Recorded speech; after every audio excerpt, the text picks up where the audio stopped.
Hello and welcome to Sean White's Solar and Energy Storage Podcast.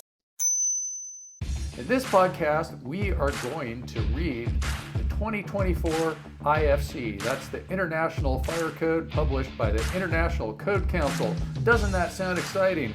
If you are not a super nerd, go ahead and skip to the next podcast. I am going to be reading code here. But just a little bit of history about this podcast. This is how this podcast started.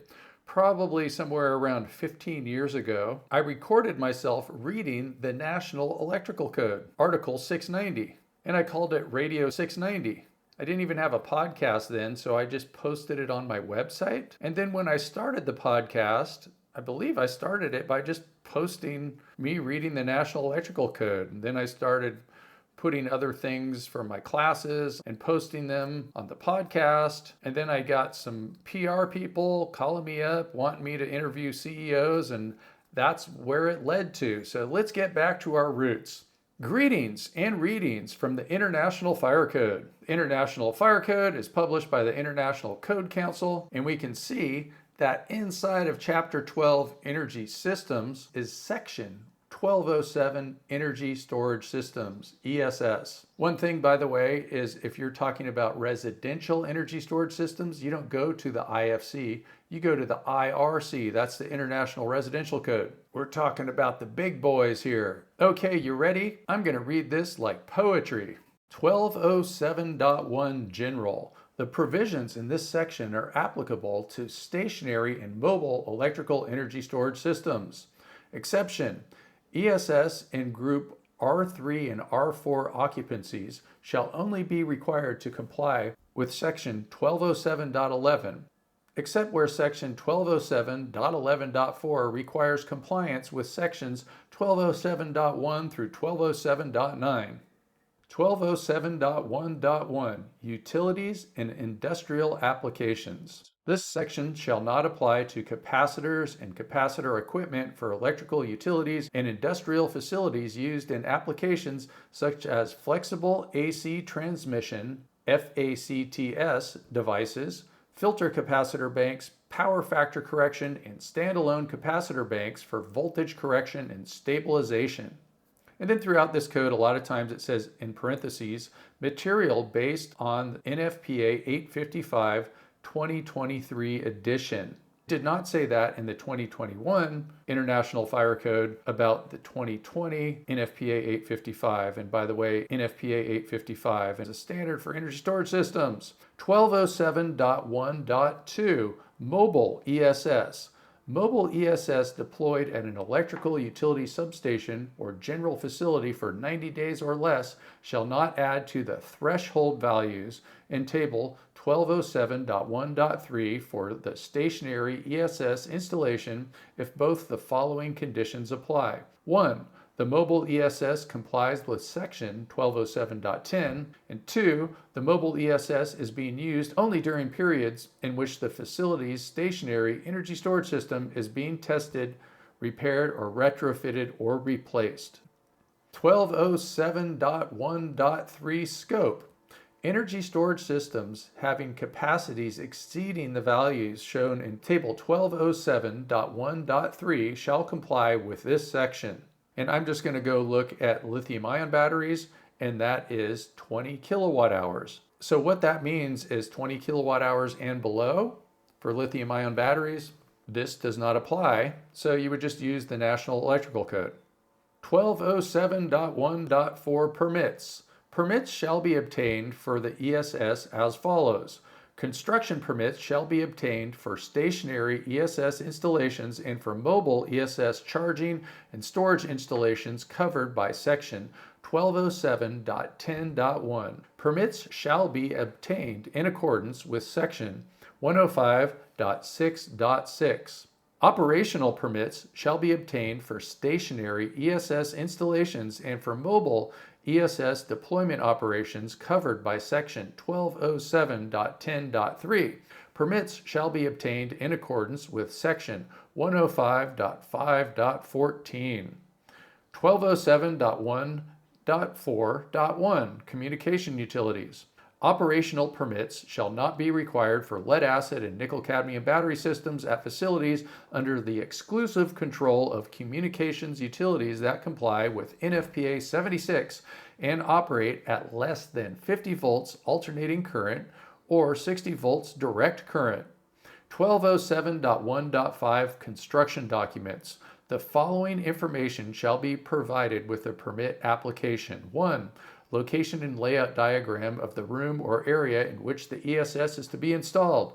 2. Details of the hourly fire resistance ratings of assemblies enclosing the ESS. 3. Quantities and types of ESS to be installed. 4. Manufacturer specifications, ratings, and listings of each ESS. 5. Description of energy, battery, management systems, and their operation. 6. Location and content of required signage. 7. Details on fire suppression, smoke or fire detection, thermal management, ventilation exhaust, and deflagration venting systems if provided. 8. Support arrangement associated with the installation included any required seismic restraint. 9. A commissioning plan complying with Section 1207.2.1. 10. A decommissioning plan complying with Section 1207.2.3. 11. A fire safety and evacuation plan in accordance with Section 404. 1207.1.5.1. Utilities applicability. Plans and specifications associated with ESS owned and operated by electric utilities as a component of the electric grid that are considered critical infrastructure documents in accordance with the provisions of the North American Electrical Reliability Corporation and other applicable governmental laws and regulations shall be made available to the fire code official for viewing based on the requirements of applicable government laws and regulations. 1207.1.6 Hazard Mitigation Analysis. A failure mode and effects analysis, FMEA, or other approved hazard mitigation analysis shall be provided in accordance with Section 104.2.2 under any of the following conditions. 1. Where ESS technologies not specifically identified in Table 1207.1.3 are provided. 2. More than one ESS technology is provided in a single fire area where there is a potential for adverse interaction between technologies. 3. Where allowed as a basis for increasing maximum allowable quantities, see Section 1207.5.2, and 4, where required by the fire code official to address a potential hazard with an ESS installation that is not addressed by existing requirements. 1207.1.6.1 Fault Condition. The only hazard mitigation analysis shall evaluate the consequences of the following failure modes. Only single failure modes shall be considered. 1. A thermal runaway condition in a single electrochemical ESS unit. 2. A mechanical failure of a non-electrochemical ESS unit. 3. Failure of any battery, energy management system, or fire protection system within the ESS equipment that is not covered by the Product Listing Failure Mode Effects Analysis, FMEA. 4. Failure of any required protection system external to the ESS, including but not limited to ventilation, HVAC, exhaust ventilation, smoke detection, fire detection, gas detection, or fire suppression system. 1207.1.6.2 Analysis Approval. The fire code official is authorized to approve the hazard mitigation analysis provided that the consequences of the hazard mitigation analysis demonstrate 1. Fires will be contained within unoccupied ESS rooms or areas for the minimum duration of the fire resistance rated separations identified in 1207.7.4. 2. Fires involving the ESS will allow occupants or the general public to evacuate to a safe location. 1207.1.6.3 Additional protection measures. Construction, equipment, and systems that are required for the ESS to comply with the hazardous mitigation analysis, including but not limited to those specifically described in Section 1207, shall be installed, maintained, and tested in accordance with nationally recognized standards and specified design parameters. 1207.1.7 Large-scale fire test. Where required elsewhere in Section 1207, large-scale fire testing shall be conducted on a representative ESS in accordance with UL 9540A.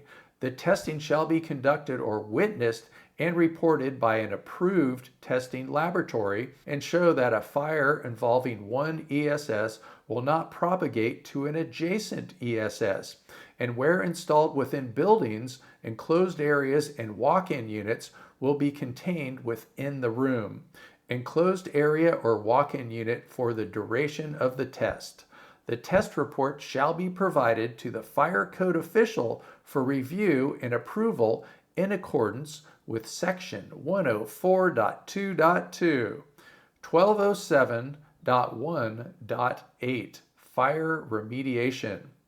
Where a fire or other event has damaged the ESS and ignition or reignition of the ESS is possible, the system owner, agent, or leasee shall take the following actions at their expense to mitigate the hazard or remove damaged equipment from the premises to a safe location. 1207.1.8.1 Fire Mitigation Personnel. Where in the operation of the fire code official, it is essential for public safety that trained personnel be on site to respond to possible ignition or reignition of a damaged ESS, the system owner, agent, or leasee shall dispatch within 15 minutes one or more fire mitigation personnel to the premise, as required and approved at their expense. These personnel shall remain on duty continuously after the fire department leaves the premise until the damaged energy storage equipment is removed from the premises or earlier if the fire code official indicates the public safety hazard has been abated. 1207.1.8.2 Duties. On-duty fire mitigation personnel shall have the following responsibilities. Keep a diligent watch for fires, obstructions to means of egress, and other hazards. 2. Immediately contact the fire department if their assistance is needed to mitigate any hazards or extinguish fires. 3. Take prompt measures for remediation of hazards in accordance with the decommissioning plan per Section 1207.2.3. 4. Take prompt measures to assist in the evacuation of the public from the structures. 1207.2 Commissioning, decommissioning, operation and maintenance. Commissioning, decommissioning, operation and maintenance shall be conducted in accordance with this section. 1207.2.1 Commissioning of newly installed ESS and existing ESS that have been retrofitted, replaced, or previously decommissioned and are returning to service shall be conducted prior to the ESS being placed in service in accordance with a commissioning plan that has been approved prior to the initiating commissioning. The commissioning plan shall include the following. 1. A narrative description of the activities that will be accomplished during each phase of commissioning, including the personnel intended to accomplish each of the activities. 2. A listing of the specific ESS and associated components, controls, and safety-related devices to be tested, a description of the test to be performed, and the functions to be tested. 3. Conditions under which all testing will be performed, which are representative of the conditions during normal operation of the system. 4. documentation of the owner's project requirements and the basis of design necessary to understand the installation and operation of the ESS. 5. Verification that required equipment and systems are installed in accordance with the approved plans and specifications. 6. Integrated testing for all fire and safety systems. 7. Testing for any required thermal management, ventilation, or exhaust systems associated with the ESS installation. 8. Preparation and delivery of operation and maintenance documentation. 9. Training of facility operating and maintenance staff. 10. Identification and documentation of the requirements for maintaining system performance to meet the original design intent during the operation phase. 11. Identification and documentation of personnel who are qualified to service, maintain, and decommission the ESS and respond to incidents involving the ESS, including documentation that such service has been contracted for. 12. A decommissioning plan for removing the ESS from service and from the facility in which it is located. The plan shall include details on providing a safe, orderly shutdown of energy storage and safety systems with notification to the code officials prior to the actual decommissioning of the system. The decommissioning plan shall include contingencies for removing an intact operational ESS from service and for removing an ESS from service that has been damaged by a fire or other event. Exceptions. Commissioning shall not be required for lead acid and nickel cadmium battery systems at facilities under the exclusive control of communications utilities that comply with NFPA 76 and operate at less than 50 volts AC or 60 DC. A decommissioning plan shall be provided and maintained where required by the fire code official. Other exception, number 2, lead acid and nickel cadmium battery systems that less than 50 volts AC, 60 volts DC that are in telecommunications facilities for installations of communications equipment under the exclusive control of the communications utilities and are located outdoors or in building spaces or walk-in units used exclusively for such installations that are in compliance with NFPA 76. Shall be permitted to have a commissioning plan in compliance with the recognized industry practices in lieu of complying with Section 1207.2.1. The third exception, lead, acid, and nickel cadmium battery systems that are used for DC power for control of substations and control of safe shutdown of generating stations under the exclusive control of the electric utilities and are located in building spaces or walk-in units used exclusively for such installations shall be permitted to have a commissioning plan in compliance with applicable government laws and regulations in lieu of developing a commissioning plan in accordance with Section 1207.2.1. 1207.2.1.1 Initial acceptance testing. During the commissioning process, an ESS shall be evaluated for proper operation in accordance with the manufacturer's instructions and the commissioning plan prior to final approval. 1207.2.1.2 Commissioning Report. A report describing the results of the system commissioning, including the results of the initial acceptance testing required in Section 1207.2.1.1, shall be provided to the fire code official prior to final inspection and approval and maintained at an approved on-site location. 1207.2.2 Operation and Maintenance. An operation and maintenance manual shall be provided to both the ESS owner or their authorized agent and the ESS operator before the ESS is put into operation and shall include the following. 1. Manufacturer's operation manuals and maintenance manuals for the entire ESS and for each component of the system requiring maintenance that clearly identifies the required routine maintenance actions. Number 2, name, address, and phone number of a service agency that has been contracted to service the ESS and its associated safety systems. Number 3, maintenance and calibration information, including wire diagrams, control drawings, schematics, system programming instructions, and control sequence descriptions for all energy storage control systems. 4, desired or field determined control set points that are permanently recorded on control drawings at control devices or for digital control systems in system programming instructions. 5, a schedule for inspecting and recalibrating all ESS controls. 6, a service record log form that lists the schedule for all required servicing and maintenance actions and space for logging such actions that are completed over time and retained on site.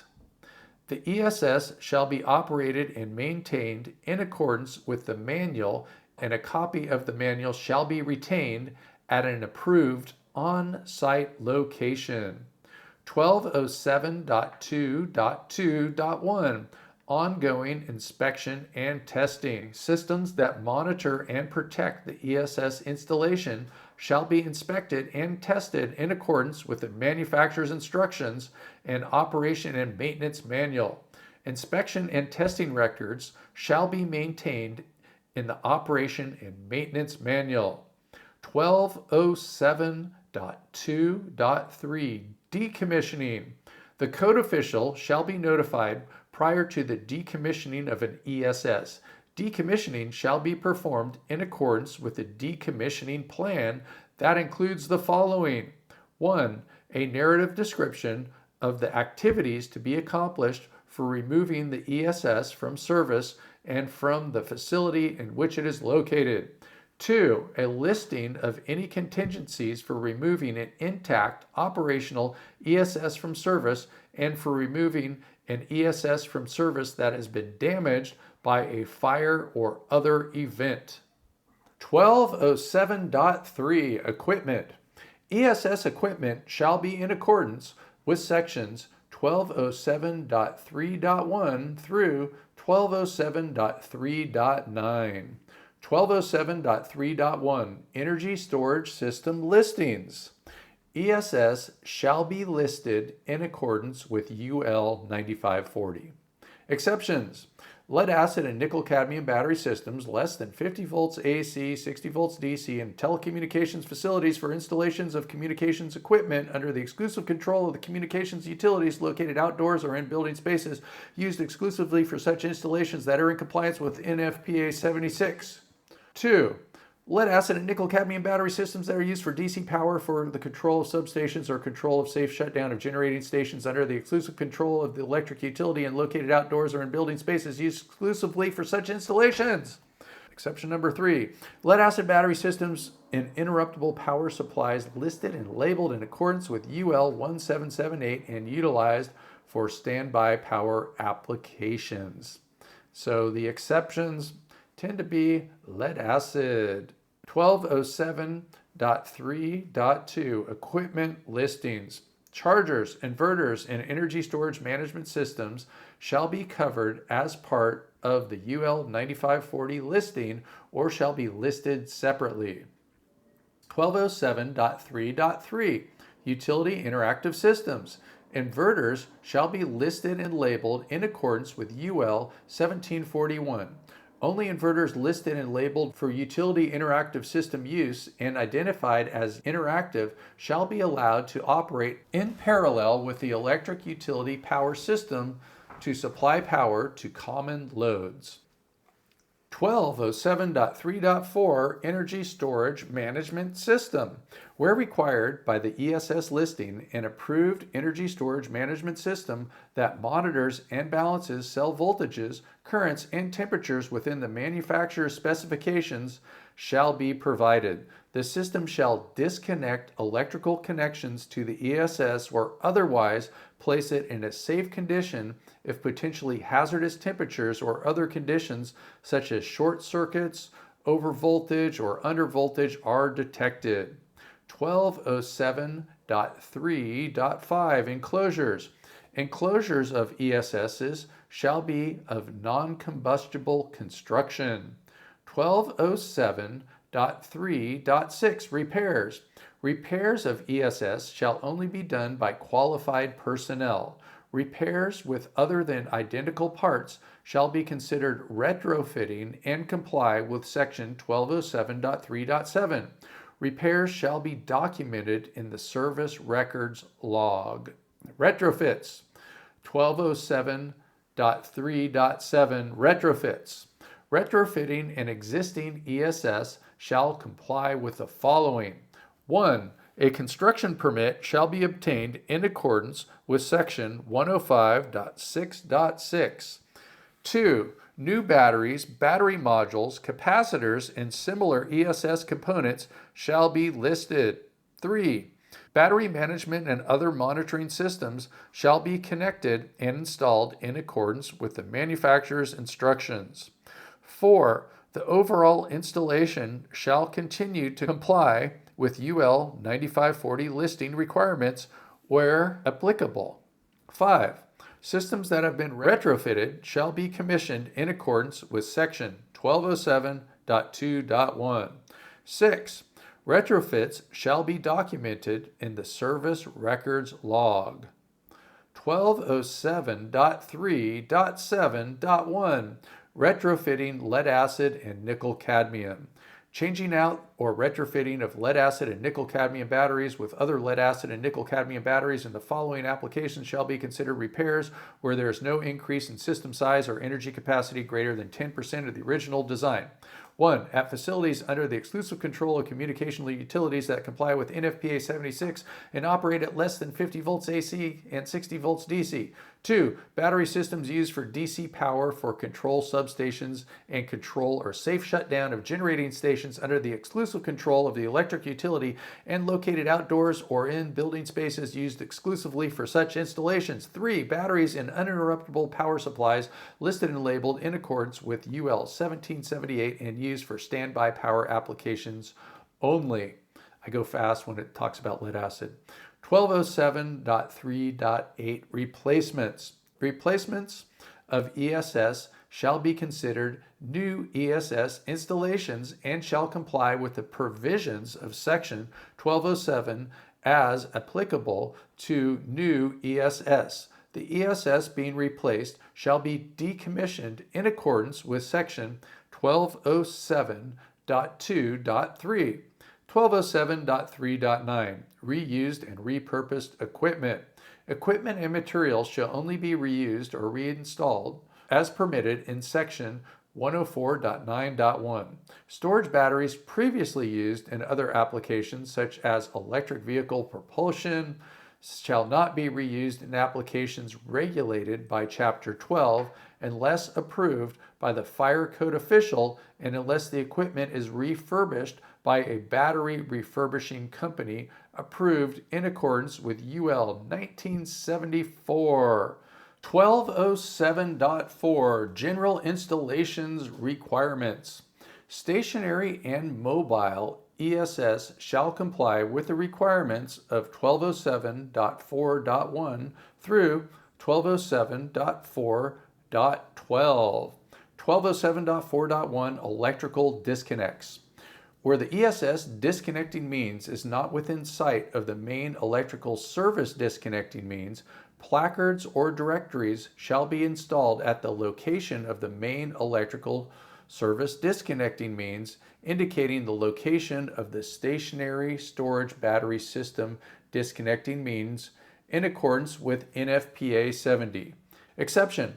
Electrical disconnects for lead acid and nickel cadmium battery systems at facilities under the exclusive control of communications utilities and operating at less than 50 volts AC and 60 volts DC shall be permitted to have electrical disconnects signage in accordance with NFPA 76.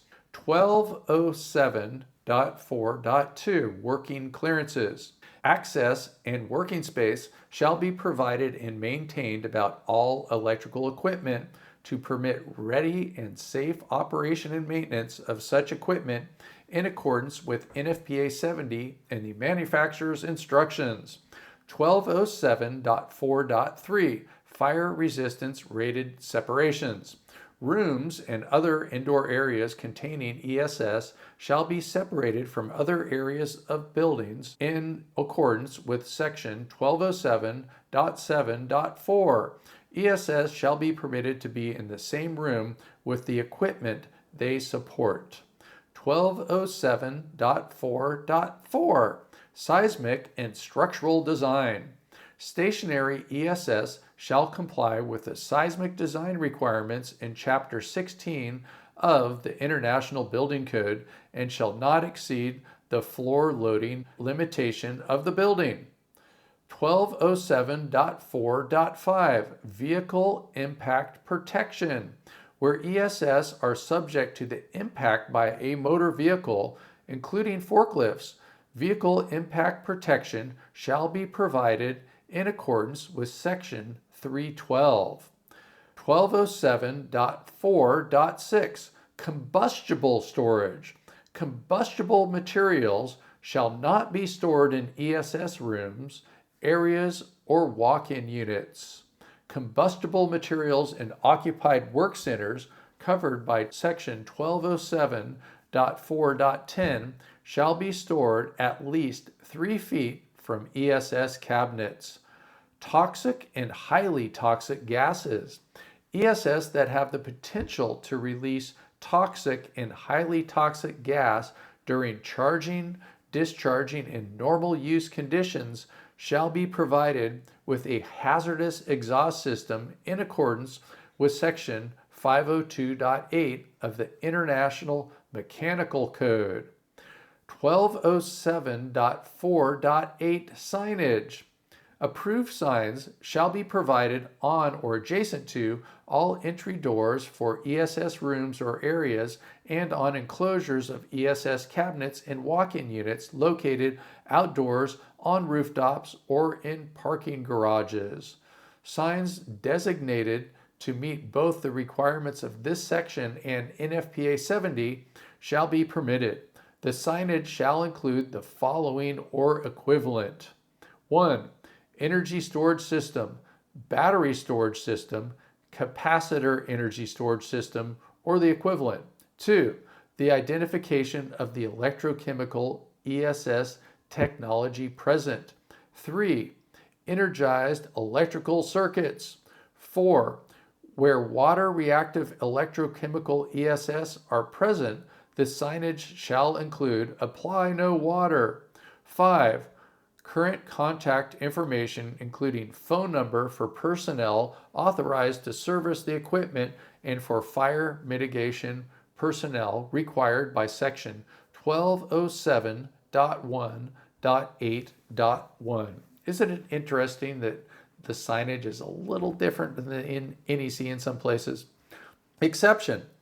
Existing electrochemical ESS shall be permitted to include the signage required at the time they were installed. 1207.4.9 Security of installations.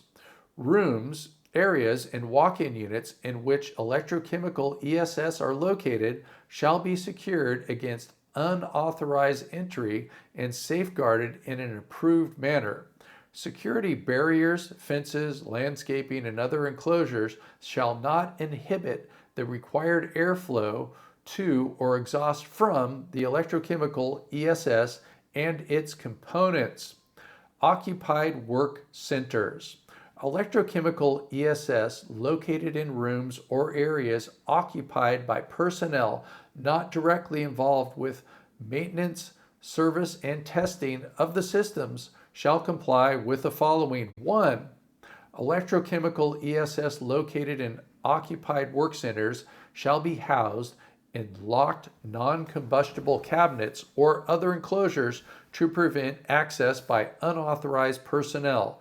2. Where electrochemical ESS are contained in cabinets in occupied work centers, the cabinets shall be located within 10 feet of the equipment they support. 3. Cabinets shall include signage complying with Section 1207.4.8. 1207.4.11 Open rack installations. Where electrochemical ESS are installed in a separate equipment room and only authorized personnel have access to that room, they shall be permitted to be installed on an open rack for ease of maintenance. 1207.4.12 Walk-in units.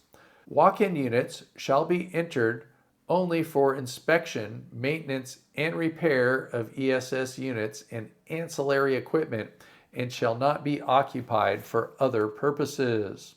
1207.5 Electrochemical ESS protection. The protection of electrochemical ESS shall be in accordance with sections 1207.5.1 through 1207.5.8 where required by sections 1207.7 through 1207.10. Then we have a table 1207.5, maximum allowable quantities of electrochemical ESS. And for lithium-ion batteries, we have 600 kilowatts. And although there is a limit of 600 kilowatts for lithium-ion batteries in 1207.5, maximum allowable quantities of electrochemical ESS, we will learn that there are exceptions because, of course, there are energy storage systems out there that are greater than 600 kilowatts. We interrupt you for a very important announcement. Sean White's Solar and Energy Storage Podcast has been brought to you by Sean White's Solar and Energy Storage Podcast. That's right, Sean White is sponsoring his own podcast, and he wants to remind you to go check out some of his classes. You can go to SolarSean, that's solar, SEAN.com, and then click on the links to check out his classes. You can check out his heat spring classes, and you can also hire him to teach classes for you, like at your company, something like that. Now back to the show. 1207.5.1 Size and separation. Electrochemical ESS shall be segregated into groups not exceeding 50 kilowatt hours. Each group shall be separated a minimum of 3 feet from other groups and from walls in the storage room or area. The storage arrangements shall comply with Chapter 10. Exceptions. Lead acid and nickel cadmium battery systems and facilities under the exclusive control of communications utilities and operating at less than 50 volts AC, 60 volts DC in accordance with NFPA 76.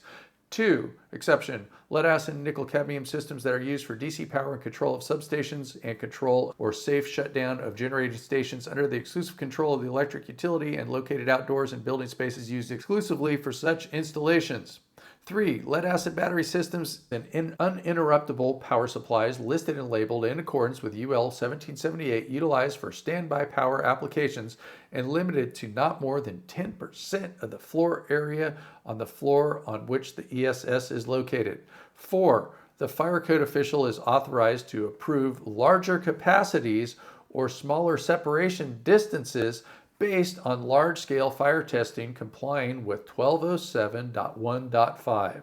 So look at that exception, number 4, that's the big one. The fire code official is authorized to approve of larger capacities or smaller separation distances based on large-scale fire testing complying with section 1207.1.5. There, I read it twice. 1207.5.2, maximum allowable quantities. Fire areas within rooms, areas, and walk-in units containing electrochemical ESS shall not exceed the maximum allowable quantities in Table 1207.5. Exceptions.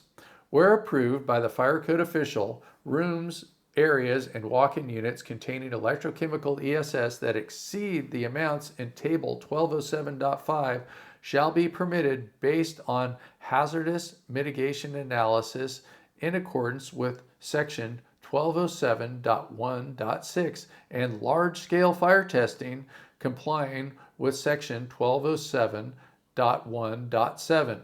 Lead acid and nickel cadmium battery systems installed in facilities under the exclusive control of communication utilities and operating at less than 50 volts AC and 60 volts DC in accordance with NFPA 76 and the other exception dedicated use buildings in compliance with 1207.7.1, 1207.5.2.1, mixed electrochemical energy systems. Where rooms, areas, and walk-in units contain different types of electrochemical energy technologies, the total aggregate quantities of the systems shall be determined based on the sum of the percentages of each technology type quantity divided by the maximum allowable quantity of each technology type. The sum of the percentages shall not exceed 100% of the maximum allowable quantity. Mixing up different energy storage systems. 1207.5.3 Elevation. Electrochemical ESS shall not be located in the following areas. 1. Where the floor is located more than 75 feet above the lowest level of fire department vehicle access. 2. Where the floor is located below the lowest level of exit discharge. Exceptions. Lead acid and nickel cadmium battery systems less than 50 volts AC, 60 volts DC installed in facilities under exclusive control of the communication utilities in accordance with NFPA 76. 2. Lead acid and nickel cadmium systems that are used for DC power for control of substations and control or safe shutdown of generating stations under the exclusive control of the electric utilities and located outdoors or in the building spaces used exclusively for such installations. 3. Lead acid battery systems and uninterruptible power supplies listed and labeled in accordance with UL 1778 utilized for standby power applications, which is limited to not more than 10% of the floor area on the floor on which the ESS is located. 4. Where approved, installation shall be permitted in underground vaults complying with NFPA 70, Article 450, Part 3, and 5, where approved by the fire code official, installations shall be permitted on higher and lower floors. 1207.5.4 Fire detection. An approved automatic smoke detection system or radiant energy sensing fire detection system complying with Section 907.2 shall be installed in rooms, indoor areas, and walk-in units containing electrochemical ESS. An approved radiant energy sensing fire detection system shall be installed to protect open parking garage and rooftop installations. Alarm signals from detection systems shall be transmitted to a central station. Proprietary or remote station service in accordance with NFPA 72 or where approved to a constantly attended location. Exception: normally unoccupied, remote, standalone telecommunication structures with a gross floor area of less than 1,500 square feet, utilizing lead acid or nickel cadmium batteries, shall not be required to have a fire detection system installed. 1207.5.4.1 System status. Lead acid and nickel cadmium battery systems that are used for DC power for control of substations and control or safe shutdown of generating stations under the exclusive control of the electric utility and located outdoors or in building spaces used exclusively for such installations shall be allowed to use the process control system to monitor the smoke or radiant energy sensing fire detectors required in Section 1207.5.4. 1207.5.5 Fire suppression systems. Rooms in areas located within buildings and walk-in units containing electrochemical ESS shall be protected by an automatic fire suppression system designed and installed in accordance with one of the following. 1. Automatic sprinkler systems designed and installed in accordance with Section 903.3.1.1 for ESS units groups with a maximum stored energy capacity of 50 kilowatt hours as described in Section 1207.5.1 shall be designed with a minimum density of 0.3 gallons per square foot based on over the area of the room or 2,500 square foot design area, whichever is smaller, unless a lower density is approved based on large-scale fire testing in accordance with 1207.1.7. 2. Automatic sprinkler systems designed and installed in accordance with Section 903.3.1.1 for ESS units groups exceeding 50 kilowatt hours shall use a density based on large-scale fire testing complying with Section 1207.1.7. 3. The following alternative automatic fire extinguishing systems designed and installed in accordance with Section 904, provided that the installation is approved by the fire code official based on large-scale fire testing complying with 1207.1.7. And then there's references to NFPA 12, 15, 750, 2001, and 2010, different NFPA fire things. Exceptions. Fire suppression systems for lead acid and nickel cadmium batteries systems at facilities under the exclusive control of the communication utilities that operate at less than 50 volts AC, 60 volts DC shall be provided or required by NFPA 76. 3. Lead acid and nickel cadmium systems that are used for DC power for control of substations or control of safe shutdown of generating stations under the exclusive control of the electric utility and located outdoors or in building spaces used exclusively for such installations shall not be required to have fire suppression systems installed. 3. Lead acid battery systems in uninterruptible power supplies listed and labeled in accordance with UL 1778 utilized for standby power applications, which is limited to not more than 10% of the floor area or on the floor on which the ESS is located, shall not be required to have a fire suppression system. 1207.5.5.1 Water reactive systems. Electrochemical ESS that use water reactive materials shall be protected by an approved alternative automatic fire extinguishing system in accordance with Section 904, where the installation is approved by the fire code official based on large-scale fire testing complying with Section 1207.1.7. 1207.5.6 Maximum enclosure size. Outdoor walk-in units housing ESS shall not exceed 53 feet by 8 feet by 9.5 feet high, not including bolt-on HVAC and related equipment as approved. Outdoor walk-in units exceeding these limitations shall be considered indoor installations and comply with the requirements in Section 1207.7. Vegetation control, 1207.5.7. Areas within 10 feet on each side of outdoor ESS shall be cleared of combustible vegetation and other combustible growth.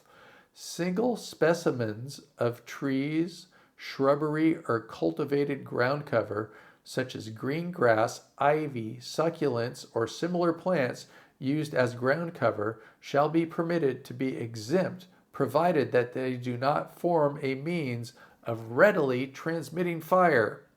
1207.5.8 Means of egress, separation.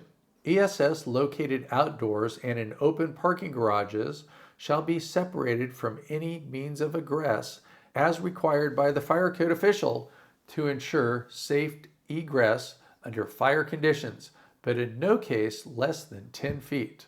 Exception: the fire code official is authorized to approve a reduced separation distance if large-scale fire testing complying with Section 1207.1.7 is provided that shows that a fire involving the ESS will not adversely impact occupant egress.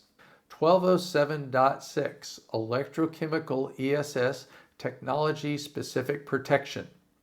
Electrochemical ESS installations shall comply with requirements of this section in accordance with the applicable requirements of Table 1207.6. And I'm going to go look over here for lithium-ion batteries, and I'm just going to go for the lithium-ion part. Exhaust ventilation for lithium-ion, no. Explosion control, yes. Safety caps, no. Spill control and neutralization, not required, no. Thermal runaway, yes, for lithium-ion, with a little footnote, and it says E, the thermal runaway protection is permitted to be part of the battery management system that has been evaluated with the battery as part of the evaluation of UL 1973. 1207.6.1 Exhaust ventilation. Where required by Table 1207.6 or elsewhere in the code, exhaust ventilation of rooms, areas, and walk-in units containing electrochemical ESS shall be provided in accordance with the International Mechanical Code and Section 1207.6.1.1 or 1207.6.1.2. 1207.6.1.1 Ventilation based on LFL. The exhaust ventilation system shall be designed to limit the maximum concentration of flammable gas to 25% of the lower flammable limit, LFL, of the total volume of the room, area, or walk-in unit during the worst case event or simultaneous charging of batteries at the maximum charge rate in accordance with nationally recognized standards. 1207.6.1.2 Ventilation based on exhaust rate. Mechanical exhaust ventilation shall be provided at a rate not less than 1 cubic foot per minute per square foot of floor area of the room, area, or walk-in unit. The ventilation shall be either continuous or shall be activated by a gas detection system in accordance with Section 1207.6.1.2.4. 1207.6.1.2.1 Standby power. Mechanical exhaust ventilation shall be provided with a minimum of 2 hours of standby power in accordance with Section 1203.2.5. 1207.6.1.2.2 Installation instructions. Required mechanical exhaust ventilation systems shall be installed in accordance with the manufacturer's installation instructions and the International Mechanical Code. 1207.6.1.2.3 Supervision. Required mechanical exhaust ventilation systems shall be supervised by an approved central station, proprietary or remote station service in accordance with NFPA 72, or shall initiate an audible and visible signal at an approved, constantly attended on-site location. 1207.6.1.2 Gas detection system. Where required by 1207.6.1.2, rooms, areas, and walk-in units containing ESS shall be protected by an approved continuous gas detection system that complies with Section 916 and with the following. 1. The gas detection system shall be designed to activate the mechanical ventilation system when the level of flammable gas in the room or area or walk-in unit exceeds 25% of the LFL, lower flammability unit. 2. The mechanical ventilation system shall remain on until the flammable gas detected is less than 25% of the LFL. 3. The gas detection system shall be provided with a minimum of 2 hours of standby power in accordance with 1203.2.5. 4. Failure of gas detection system shall enunciate a trouble signal at an approved central station, proprietary or remote station service in accordance with NFPA 72, or shall initiate an audible and visible trouble signal at an approved, constantly attended on-site location. 1207.6.2 Spill control and neutralization. Where required by 1207.6 or elsewhere in the code, areas containing free-flowing liquid, electrolyte, or hazardous materials shall be provided with spill control and neutralization in accordance with this section. 1207.6.2.1 Spill control. Spill control shall be provided to prevent the flow of liquid electrolyte or hazardous materials to adjoining rooms or areas. The method shall be capable of containing a spill from the single largest battery or vessel. 1207.6.2.2 Neutralization. An approved method that is capable of neutralizing spilled liquid electrolyte from the largest battery or vessel to a pH between 5.0 and 9.0 shall be provided. 1207.6.2.3 Communications Utilities. The requirements of section 1207.6.2 shall apply only when the aggregate capacity of multiple vessels exceeds 1,000 gallons for lead acid and nickel cadmium battery systems operating at less than 50 volts AC, 60 volts DC that are located at facilities under the exclusive control of communications utilities and those facilities complying with NFPA 76 in addition to applicable requirements of this code. 1207.6.3 Explosion control. Where required by table 1207.6 or elsewhere in this code, explosion control complying with section 911 shall be provided for rooms, areas, ESS cabinets, or ESS walk-in units containing electrochemical ESS technologies. Exceptions. Where approved, explosion control is permitted to be waived by the fire code official based on large-scale fire testing complying with section 1207.1.7 that demonstrates that flammable gases are not liberated from electrochemical ESS cells or modules. 2. Exception 2. Where approved, explosion control is permitted to be waived by the fire code official based on documentation provided in accordance with section 104.2.2 that demonstrates that the electrochemical ESS technology to be used does not have the potential to release flammable gas concentrations in excess of 25% of the LFL anywhere in the room, area, walk-in unit, or structure under thermal runaway or other fault conditions. Exception 3.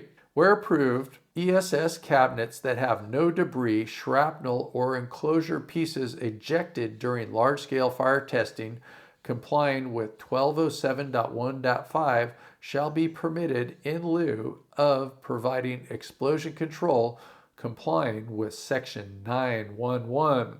4. Explosion control is not required for lead acid and nickel cadmium battery systems less than 50 volts AC, 60 volts DC in telecommunication facilities under the exclusive control of communication utilities located in building spaces or walk-in units used exclusively for such installations. 5. Exception 5. Explosion control is not required for lead acid and nickel cadmium systems used for DC power for control of substations and control of safe shutdown of generating stations under the exclusive control of the electric utility, located in building spaces or walk-in units used exclusively for such installations. Exception 6. Explosion control is not required for lead-acid battery systems and uninterruptible power supplies listed and labeled in accordance with UL 1778, utilized for standby power applications and housed in a single cabinet in a single fire area in buildings or walk-in units. 1207.6.4 Safety caps. Where required by table 1207.6 or elsewhere in this code, vented batteries and other ESSs shall be provided with flame arresting safety caps. 1207.6.5 Thermal runaway. Where required by 1207.6 or elsewhere in this code, batteries and other ESS shall be provided with listed device or other approved method to prevent, detect, and minimize the impact of thermal runaway. 1207.7 Indoor installations. Indoor ESS installations shall be in accordance with sections 1207.7.1 through 1207.7.4. And table 1207.7 indoor ESS installations doesn't have something just for lithium ion, but it has dwelling and sleeping units, and it tells you where to go.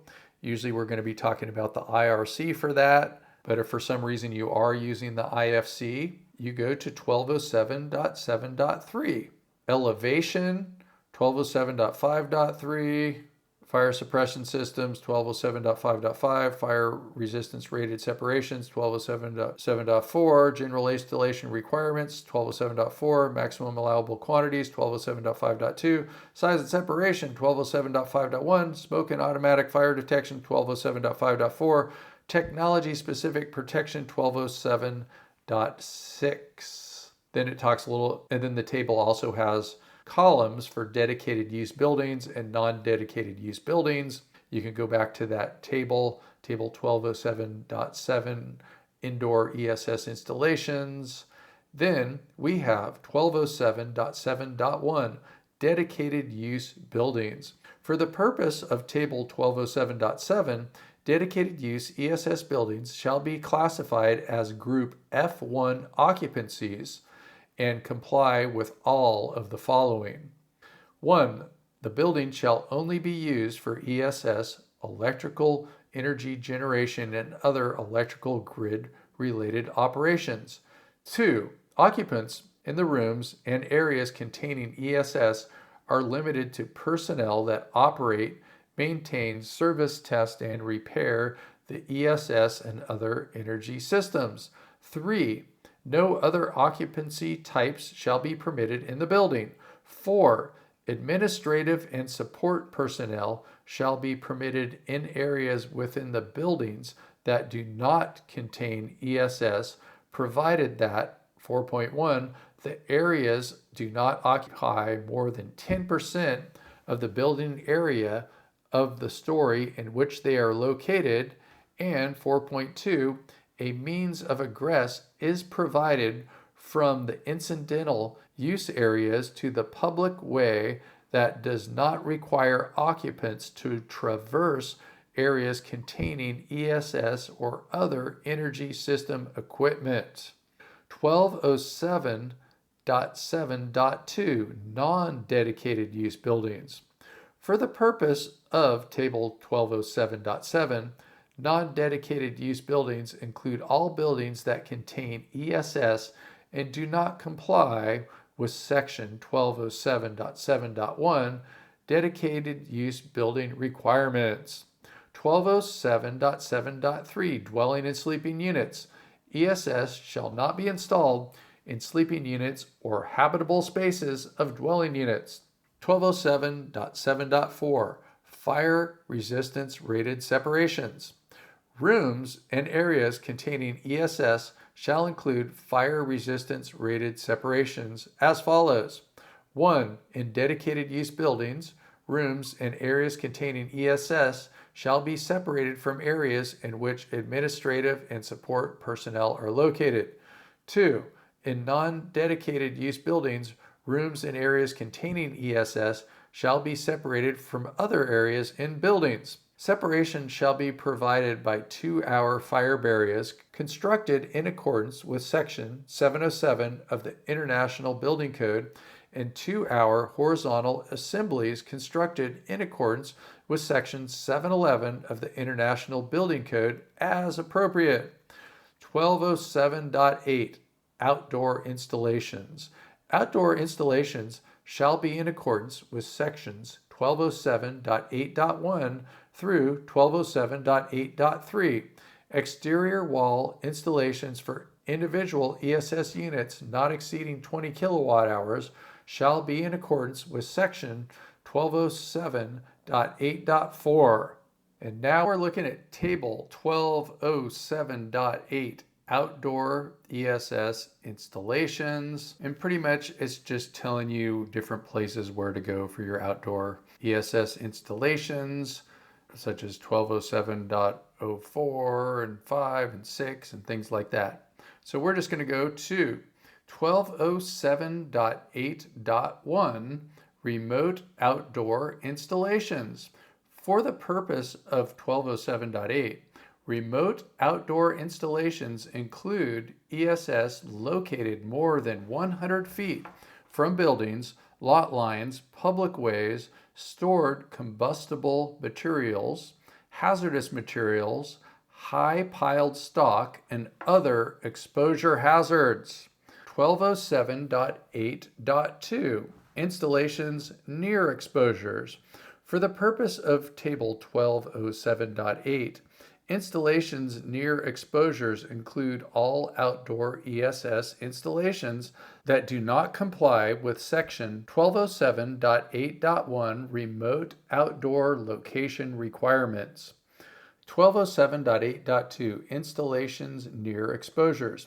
For the purpose of table 1207.8, installations near exposures include all outdoor ESS installations that do not comply with section 1207.8.1 remote outdoor location requirements. 1207.8.3, clearance to exposures. ESS located outdoors shall be separated by a minimum of 10 feet from the following exposures: 1. Lot lines. 2. Public ways. 3. Buildings. 4. Stored combustible materials. 5. Hazardous materials. 6. High piled stock. And 7. Other exposure hazards. Exceptions. Clearances are permitted to be reduced to 3 feet where a 1-hour freestanding fire barrier suitable for exterior use and extending 5 feet above and 5 feet beyond the physical boundary of the ESS installation is provided to protect the exposure. Exception 2. Clearances to buildings are permitted to be reduced to 3 feet where non-combustible exterior walls with no openings or combustible overhangs are provided on the wall adjacent to the ESS, and the fire resistance rating of the exterior wall is a minimum of 2 hours. Exception 3. Clearances to buildings are permitted to be reduced to 3 feet where a weatherproof enclosure constructed of non-combustible materials is provided over the ESS, and it has been demonstrated that a fire within the enclosure will not ignite combustible materials outside the enclosure based on large-scale fire testing, complying with section 1207.1.7. 1207.8.4, exterior wall installations. ESS shall be permitted to be installed outdoors on exterior walls of buildings when all of the following conditions are met. 1. Maximum energy capacity of individual ESS units shall not exceed 20 kilowatt hours. 2. The ESS shall comply with applicable requirements in section 1207. 3. The ESS shall be installed in accordance with the manufacturer's instructions and their listing. 4. Individual ESS units shall be separated from each other by at least 3 feet. 5. The ESS shall be separated from doors, windows, operable openings into buildings, or HVAC inlets by at least 5 feet. Exception: where approved, smaller separation distances in items 4 and 5 shall be permitted based on large-scale fire testing complying with section 1207.1.7. 1207.9, special installations. Rooftop and open parking garage ESS installations shall comply with sections 1207.9.1 through 1207.9.6. And now we have a table, 1207.9 special ESS installations, and that's for rooftop and open parking garages. So if you're doing a rooftop and an open parking garage, just go to 1207.9. Check out that table. 1207.9.1 rooftop installations. For the purpose of table 1207.9, rooftop ESS installations are those located on the roofs of buildings. 1207.9.2 open parking garage installations. For the purpose of table 1207.9, open parking garage ESS installations are those located in a structure or portion of a structure that complies with section 406.5 of the International Building Code. 1207.9.3 clearance to exposures. ESS located on rooftops and in open parking garages shall be separated by a minimum of 10 feet from the following exposures. 1. Buildings, except the building on which the rooftop ESS is mounted. 2. Any portion of the building on which the rooftop system is mounted that is elevated above the rooftop on which the system is located. 3. Lot lines. 4. Public ways. 5. Combustible materials. 6. Locations where motor vehicles can be parked. 7. Hazardous materials. And 8. Other exposure hazards. Exceptions. 1. Clearances are permitted to be reduced to 3 feet where the 1 hour freestanding fire barrier suitable for exterior use and exceeding 5 feet above and 5 feet beyond the physical boundary of the ESS installation is provided to protect the exposure. Exception 2. Clearances are permitted to be reduced to 3 feet where a weatherproof enclosure constructed of non-combustible materials is provided over the ESS and it has been demonstrated that a fire within the enclosure will not ignite combustible materials outside the enclosure based on large-scale fire testing complying with section 1207.1.7, 1207.9.4 fire suppression systems. ESS located in walk-in units on rooftops or in walk-in units in open parking garages shall be provided with automatic fire suppression systems within the ESS enclosure in accordance with section 1207.5.5.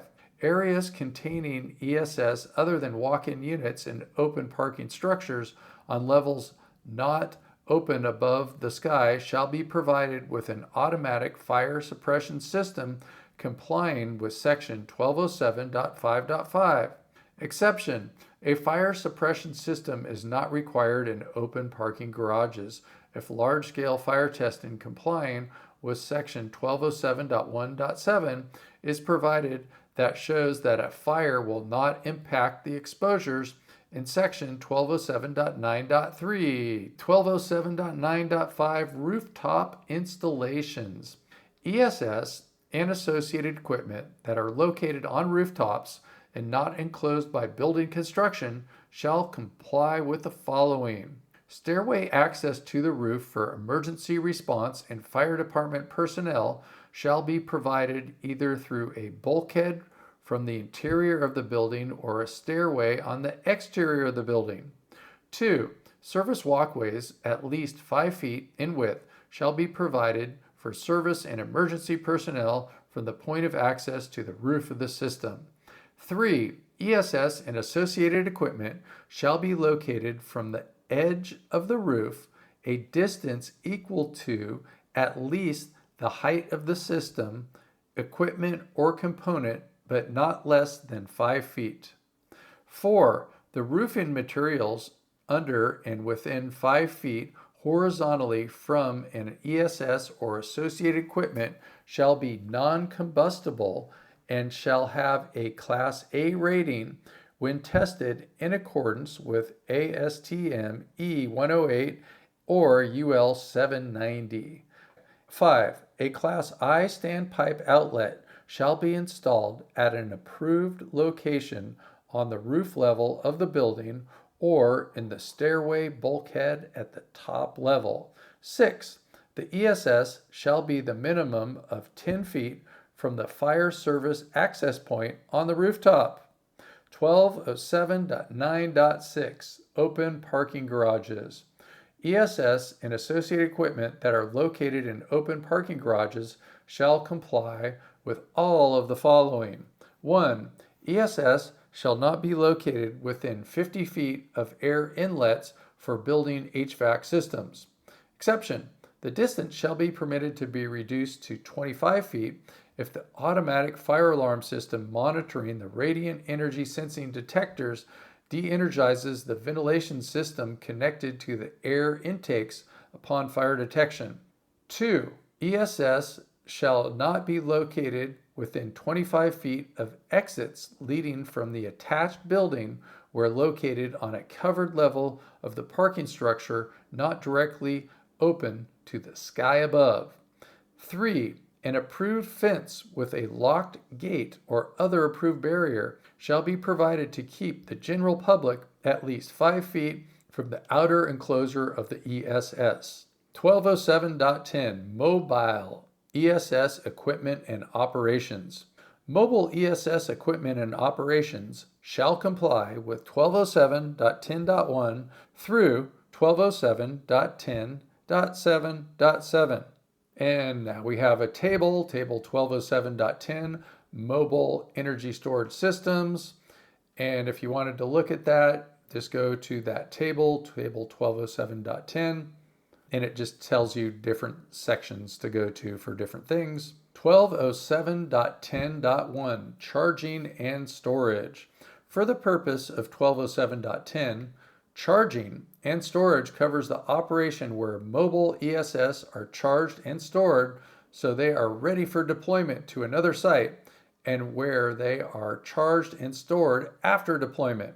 Exception: mobile ESS used to temporarily provide power to lead acid and nickel cadmium systems that are used for DC power for control of substations and control of safe shutdown of generating stations under the exclusive control of the electric utility and located outdoors or in building spaces used exclusively for such installations. 1207.10.2 Deployment. For the purpose of 1207.10, deployment covers operations where mobile ESS are located at a site other than the charging and storage site and are being used to provide power. Exception: mobile ESS used to temporarily provide power to lead acid and nickel cadmium systems that are used for DC power for control of substations and control or safe shutdown of generating stations under the exclusive control of the electric utility and located outdoors or in building spaces used exclusively for such installations. 1207.10.3 Permits. Construction and operational permits shall be provided for charging and storage of mobile ESS, and operational permits shall be provided for deployment of mobile ESS as required by Section 1207.1.4. 1207.10.4 Construction Documents. Construction documents complying with Section 1207.1.5 shall be provided with the construction permit application for mobile charging and storage locations. 1207.10.4.1 Deployment Documents. The following information shall be provided with the operation permit applications for mobile ESS deployments. 1. Relevant information for the mobile ESS equipment and protection measures in the construction documents required by 1207.1.5. 2. Location and layout diagram of the area in which the mobile ESS is to be deployed, including a scale diagram of all nearby exposures. 3. Location and content of signage, including no smoking signs. 4. Description of fencing to be provided around the ESS, including locking methods. 5. Details on fire suppression, smoke, and automatic fire detection system monitoring, thermal management, exhaust ventilation, and explosion control if provided. 6. For deployment, the intended duration of operation, including anticipated connection and disconnection times and dates. 7. Location and description of local staging stops during transit to the deployment site. See Section 1207.10.7.5. 8. Description of the temporary wiring, including connection methods, conductor type, and size, and circuit overcurrent protection to be provided. 9. Description of how fire suppression system connections to water supplies or extinguishing agents are to be provided. 10. Contact information for personnel who are responsible for maintaining and servicing the equipment and responding to emergencies as required by Section 1207.1.8.1. 1207.10.5 Approved locations. Locations where mobile ESS are charged, stored, and deployed shall be restricted to the locations established on the construction and operational permits. 1207.10.6 Charging and storage. Installations where mobile ESS are charged and stored shall be treated as permanent ESS indoor or outdoor locations and shall comply with the following sections as applicable. 1. Indoor charging and storage shall comply with Section 1207.7. 2. Outdoor charging and storage shall comply with Section 1207.8. 3. Charging and storage on rooftops and in open parking garages shall comply with Section 1207.9. Exceptions. 1. Electrical connections shall be permitted to be made using temporary wiring complying with the manufacturer's instructions in UL 9540 listing and NFPA 70. Exception 2. Fire suppression system connections to the water supply shall be permitted to use approved temporary connections. 1207.10.7 Deployed Mobile ESS Requirements. Deployed mobile ESS equipment and operations shall comply with this section and Table 1207.10. 1207.10.7.1 Duration. The duration of mobile ESS deployment shall not exceed 30 days. Exceptions. Mobile ESS deployments that provide power for durations longer than 30 days shall comply with 1207.10.6. Exception 2. Mobile ESS deployment shall not exceed 180 days unless additional operation permits are obtained. 1207.10.2 Restricted locations. Deployed mobile ESS operations shall not be located indoors, in covered parking garages, on rooftops, below grade, or under building overhangs. 1207.10.7.3 Clearance to exposures. Deployed mobile ESS shall be separated by a minimum of 10 feet from the following exposures. 1. Public ways. 2. Buildings. 3. Stored combustible materials. 4. Hazardous materials. 5. High-piled storage. 6. Other exposure hazards. Deployed mobile ESS shall be separated by a minimum of 50 feet from public seating areas and from tents, canopies, and membrane structures with an occupant load of 30 or more. 1207.10.7.4 Electrical connections. Electrical connections shall be made in accordance with the manufacturer's instructions and UL 9540 listing. Temporary wiring for electrical power connections shall comply with NFPA 70.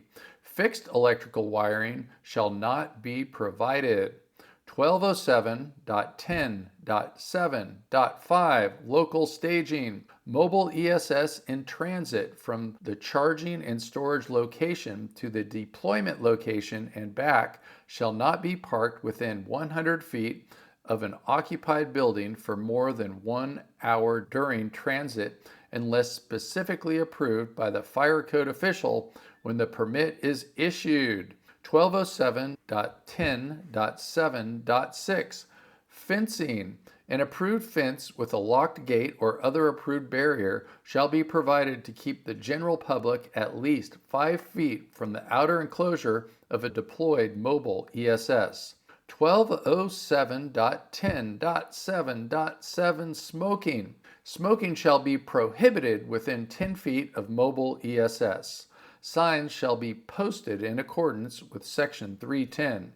1207.11 ESS in Group R3 and R4 occupancies. ESS in Group R3 and R4 occupancies shall be in accordance with Section 1207.11.1 through 1207.11.9. Exceptions. 1. ESS listed and labeled in accordance with UL 9540 and marked for use in residential dwelling units where installed in accordance with the manufacturer's instructions and NFPA 70. Exception 2. ESS rated less than 1 kilowatt hour. 1207.11.1 Equipment listings.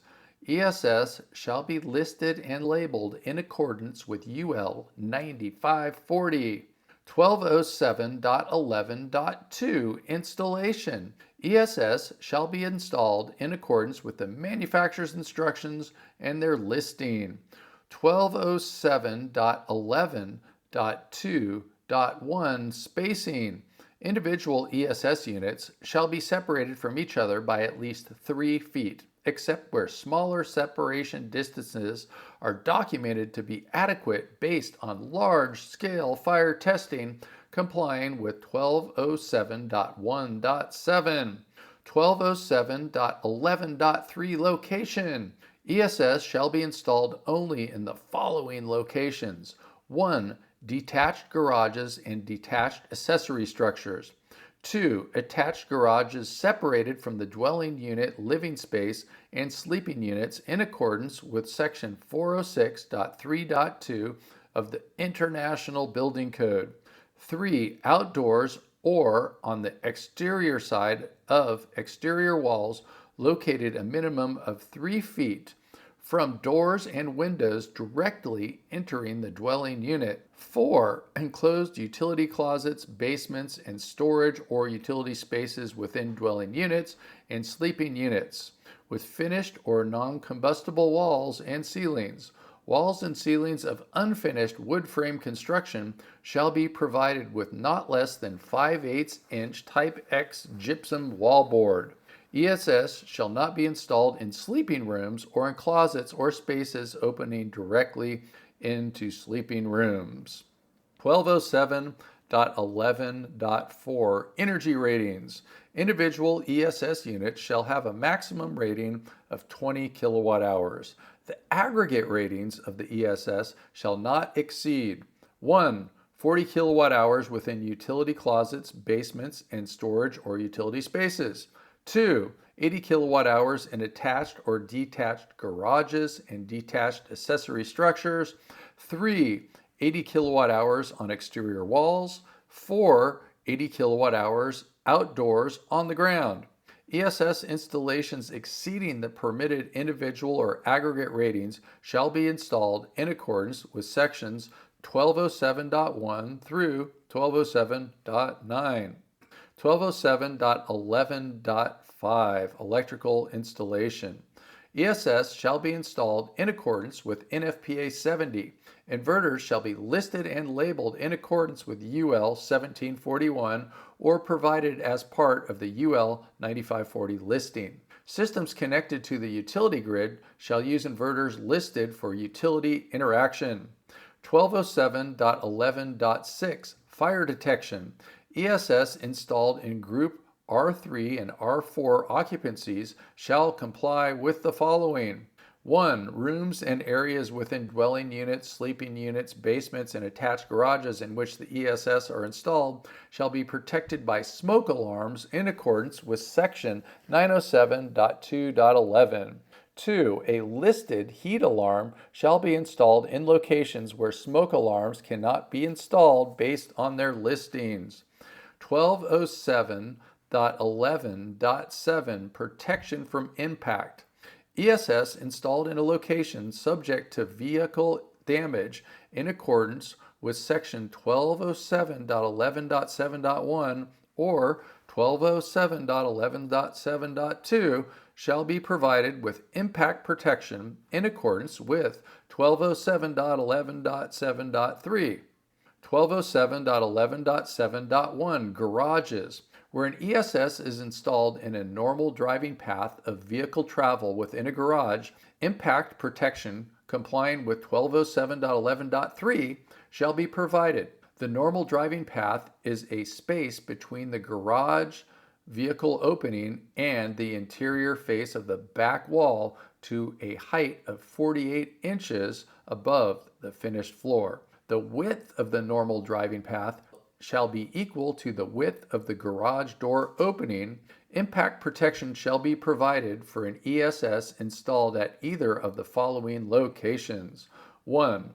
On the interior face of the back wall and located within 36 inches to the left or to the right of the normal driving path. 2. On the interior face of a side wall and located within 24 inches of the back wall and 36 inches of the normal driving path. Exception, where the clear height of the vehicle garage opening is 7 feet 6 inches or less, ESS installed not less than 36 inches above the finished floor are not subject to vehicle impact protection requirements. The next thing that we're looking at is a picture of a residential style garage. And this picture is labeled Figure 1207.11.7.1 ESS Vehicle Impact Protection. And it's showing areas not subject to damage, things that are subject to damage, wheel barriers, bollards, sides of garage, parking curves, all that kind of stuff. And of course, energy storage systems. Next, what we're going to look at is 1207.11.7.2 Other locations subject to vehicle impact.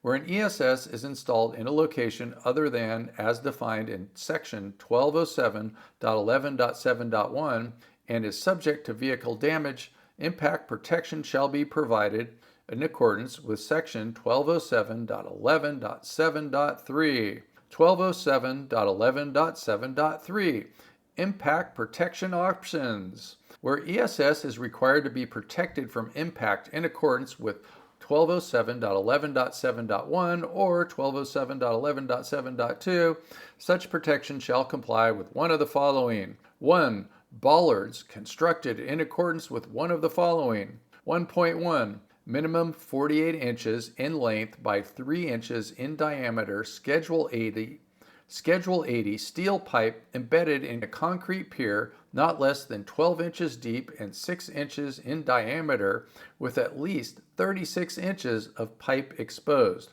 filled with concrete and spaced at a maximum interval of 5 feet. Each bollard shall be located not less than 6 inches from an ESS.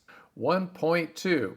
Minimum 36 inches in height by 3 inches in diameter, Schedule 80 steel pipe fully welded to a minimum 8 inches by 1/4 inch thick steel plate and bolted to a concrete floor by means of 4 1/2 inch concrete anchors with 3 inch minimum embedment. Spacing shall be not greater than 60 inches, and each bollard shall be located not less than 6 inches from the ESS. 1.3. Pre-manufactured steel pipe bollards shall be filled with concrete and anchored in accordance with the manufacturer's installation instructions, with spacing not greater than 60 inches.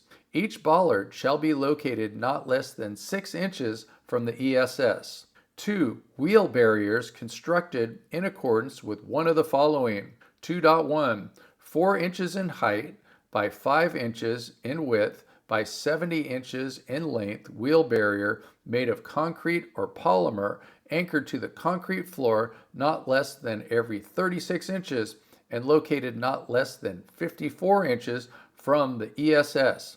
Minimum 3.5 inch diameter concrete anchors with 3 inch embedment per barrier shall be used. Spacing between barriers shall be not greater than 36 inches. 2.2. Pre-manufactured wheel barriers shall be anchored in accordance with the manufacturer's installation instructions. 3. Approved method designed to resist 2,000-pound force impact in the direction of travel at 24 inches above grade. 1207.11.8. Ventilation. Indoor installations of ESS that include batteries that produce hydrogen or other flammable gases during charging shall be provided with exhaust ventilation in accordance with Section 304.5 of the International Mechanical Code.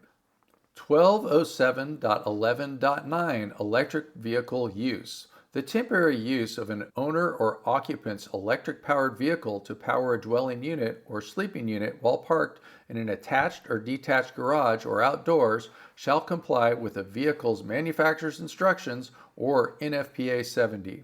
And that does it. Finally, we've got to the end of the 2024 International Fire Code, Chapter 12, Energy Systems, Section 1207, Electrical Energy Storage Systems.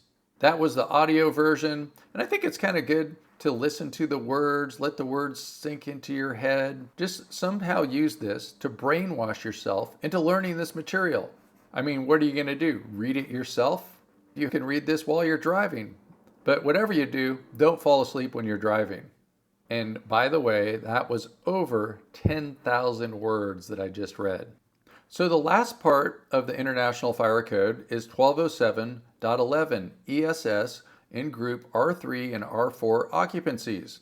This is very much in line with the IRC, the International Residential Code. So perhaps you have a building that has R3 and R4 occupancies that you're using the IFC for.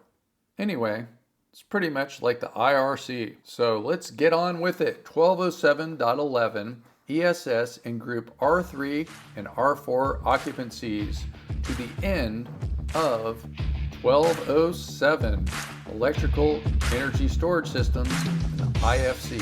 Thanks for listening to Sean White's Solar and Energy Storage Podcast. To learn more, go to Solar, SEAN, that's SolarSean.com, and get yourself NABCET certified.